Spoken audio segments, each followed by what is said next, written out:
This story is based on verified court records and public archives. The occult beliefs mentioned here remain human interpretations, never proven truths. The victims were real. Their tragedies will never be glorified. On the morning of October 6, 1974, the small English town of Ossett froze in disbelief. Down a grey alley, police discovered a man covered in blood, staggering through the drizzle. He murmured prayers, his eyes lost in a trance. That man, Michael Taylor, was well known in the neighborhood. A loving father, attentive husband, active church member.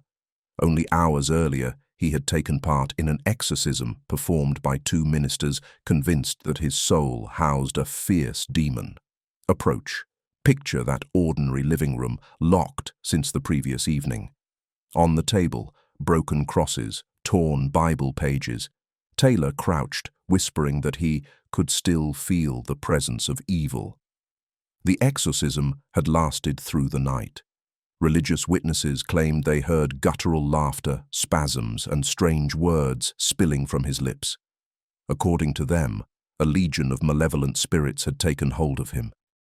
A few hours later, the unthinkable happened. At his home, his wife, Christine, lay dead, a crime scene described in court as chaotically violent. Official reports called it a tragic outburst following a supposed possession. The family dog was also found lifeless. Taylor, naked and wounded, walked aimlessly down the street before being arrested.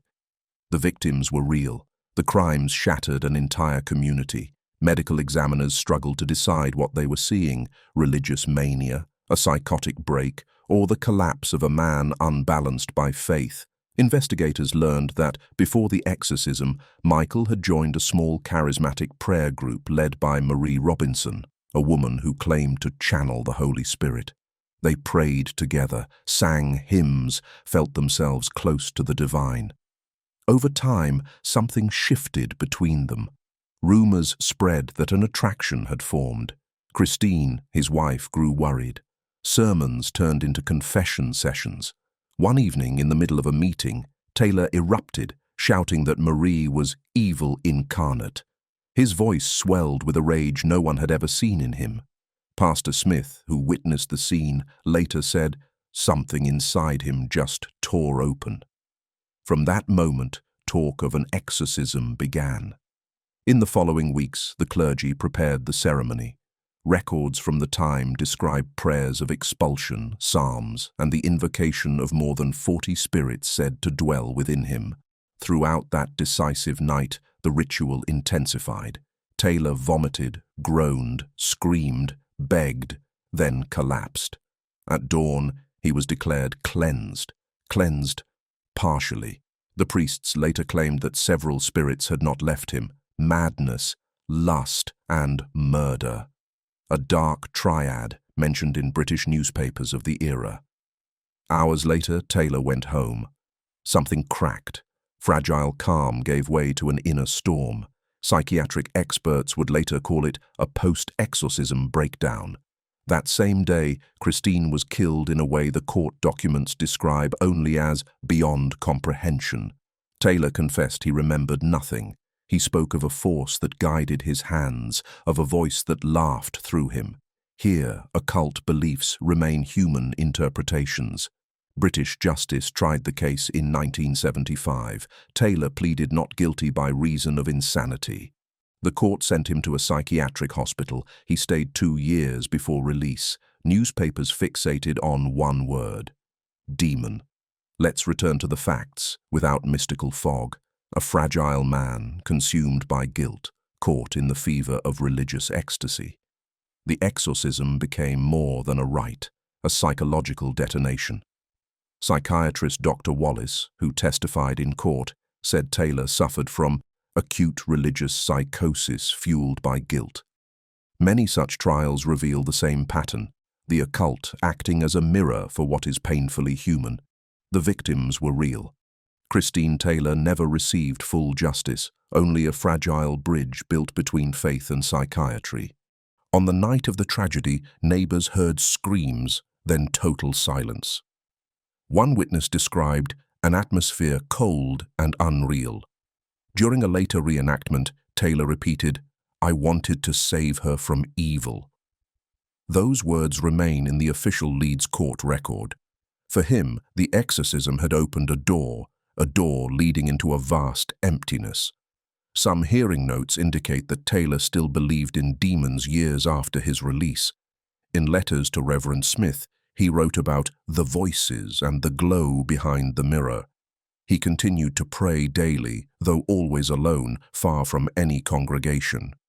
The press, fascinated by the demonic angle, often overlooked what this case truly revealed: the fragility of a man trapped between two worlds, faith that illuminates and faith that consumes. That night in Osset, something went out, not in people's hearts, but in their trust. The exorcism had promised light, it delivered chaos. The priests withdrew into silence. The town closed in on its grief.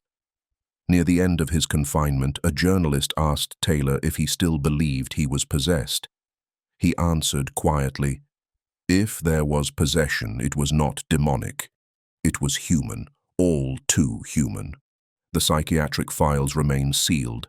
The doubt endures.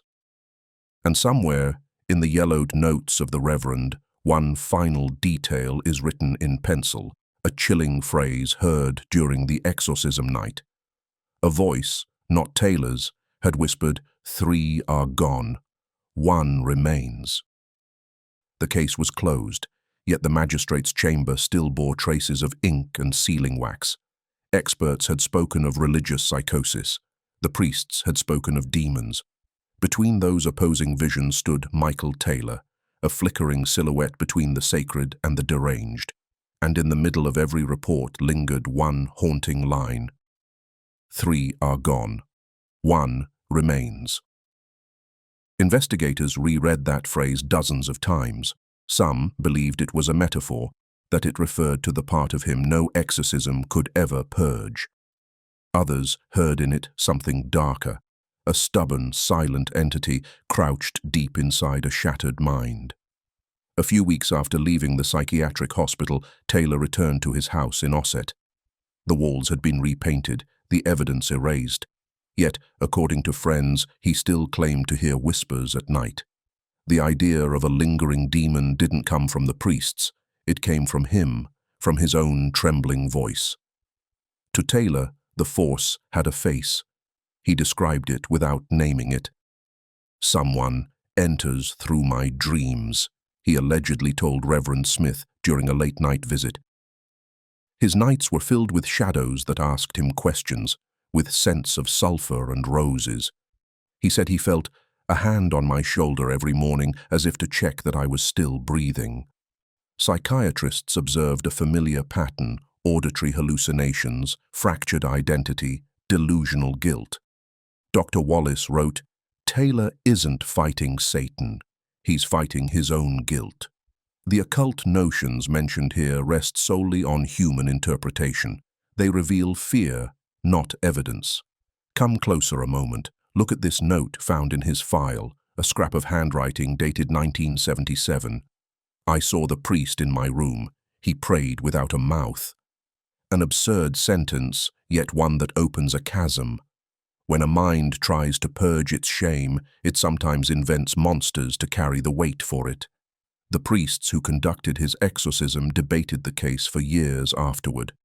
For them, Taylor embodied a spiritual failure. One of them said in 1980, "You cannot banish madness with incense."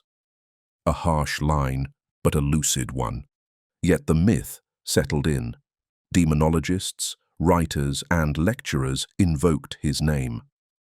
Michael Taylor became a case study, the man who survived possession without deliverance.